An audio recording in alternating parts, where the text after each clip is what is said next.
Welcome back to another episode of ROC Boys Football. We are taking a look at one of the biggest matchups on the Week 3 slate as Michigan State goes on the road and playing the Washington Huskies, a cross-conference matchup. Washington's on my bucket list. I want to get out and watch a game in Seattle, the tailgate on the water. There's not many better environments, especially out west, but even in the country, than watching a game at Washington.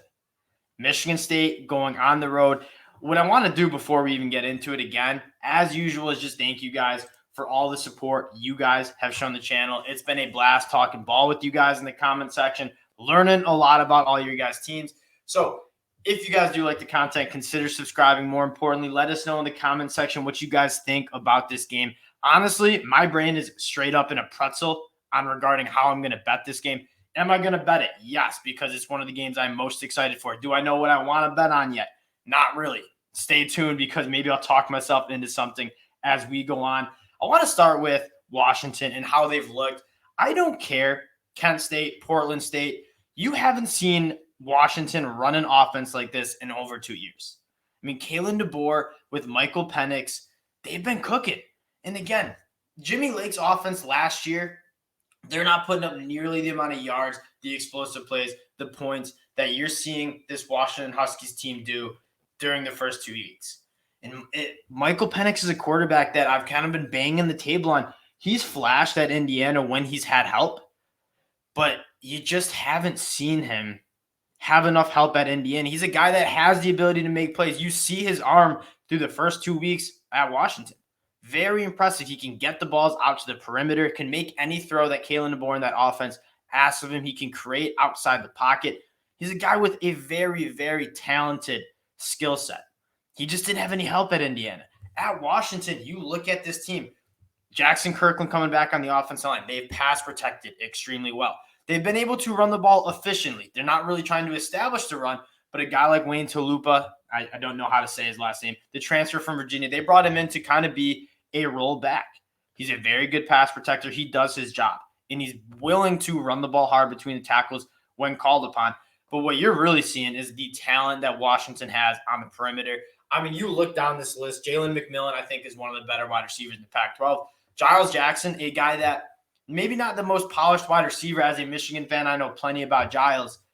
He hasn't been the most polished wide receiver, but he has the ability to be extremely explosive if you can get him the ball in space. One of the more electrifying players in college football when he has space and when he has the ball in his hands. Again, Roma Dunze, very, very good. I like Jalen Pollock. They have a very, very talented pass-catching group. You combine that with good offensive line, good pass protection. Michael Penix is cooking. And you're going up against a Michigan State team that they were very good last year. I mean, Mel Tucker is bringing this program back. I'm high on where Michigan State is going, but what is the one thing they struggled with brutally last year? Passing defense. I mean, not even bottom of the Big Ten. They were one of the worst secondaries in the whole entire FBS. They're going to be tested. And again, I don't necessarily have a pick for this one, but you're going to find out a lot about these two teams. Can the Washington Huskies move the ball against a team that is as talented as they'll face probably throughout the whole year in Michigan State? Is that offense going to look the same as we've seen the first 2 weeks? And then for Michigan State, has the secondary got any better? You like what they did bringing in some guys, Amir Speed from Georgia, I'm a big fan of. Has the secondary gotten better? You're going to get that question answered. I think another question that you kind of got to ask is, will Washington be able to protect Michael Penix against a front seven that's been very active for Michigan State?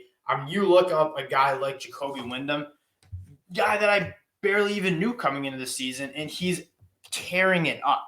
Having a guy that can get pressure, that can be so good in the run game, but more importantly, break up pockets, get the quarterback off his spot is very important. And Michigan State has seemingly found that guy. And you're seeing some transfers on the defensive side of the ball really kind of make some noise. And this defense has been very good. Another question you have is how you're replacing Kenneth Walker. A lot of times when Michigan State was stalling out on offense, the plan was most of the year, and I can't blame them for doing this, turn around, give the ball to the best player on the football field, and let him go cook. Kenneth Walker would go cook.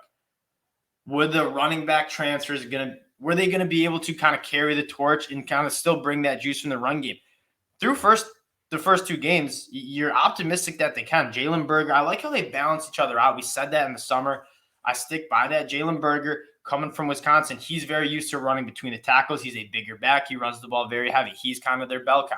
Jerry Broussard, coming from Colorado, much smaller, better outside of the tackle box, better in space, and a guy that can kind of hit those explosive plays.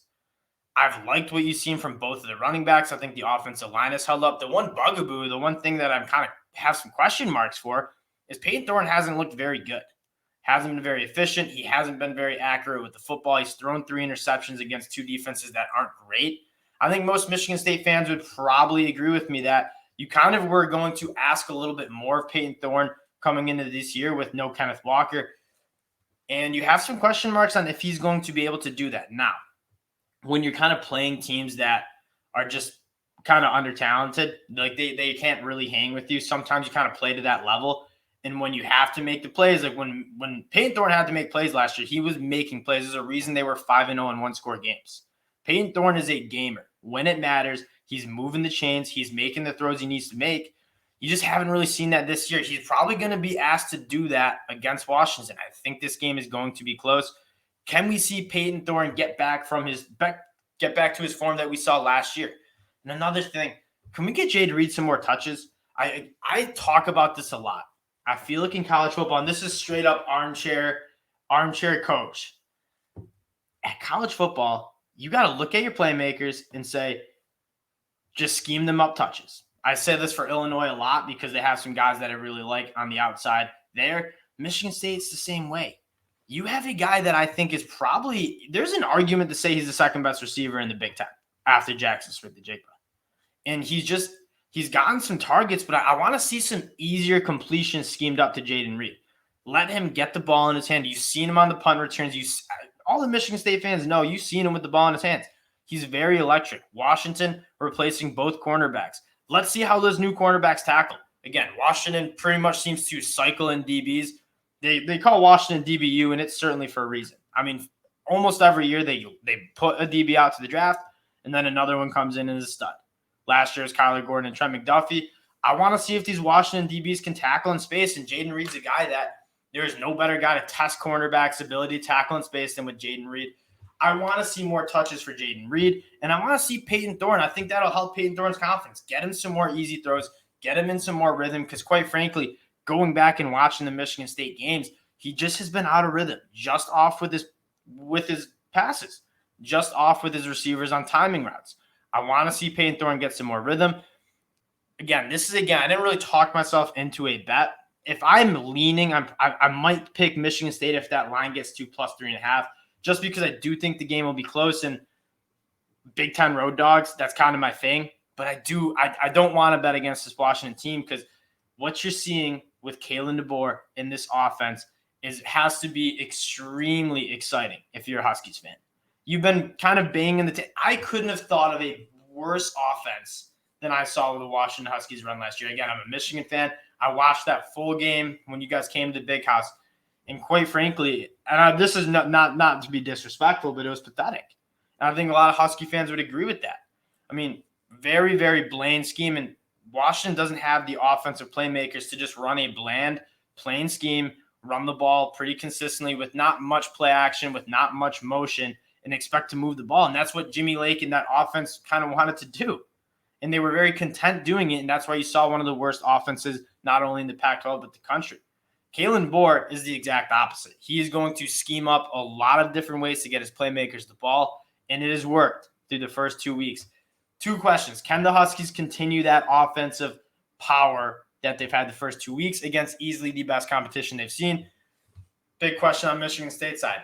2 of them. Peyton Thorne, can you be better, a more accurate passer? Can you look back to the form that you had last year? Second, has the secondary got any better? This game might be one that I just kick my feet back and watch as a fan because it is going to be a great game. You're going to learn a lot about both these teams. I can't wait for this one. Again, appreciate you guys for checking us out. That'll do it for the preview on this Michigan State-Washington game. If you are going to the game and you're a Washington fan, have fun. This one is going to be a great one. Appreciate you guys checking us out again.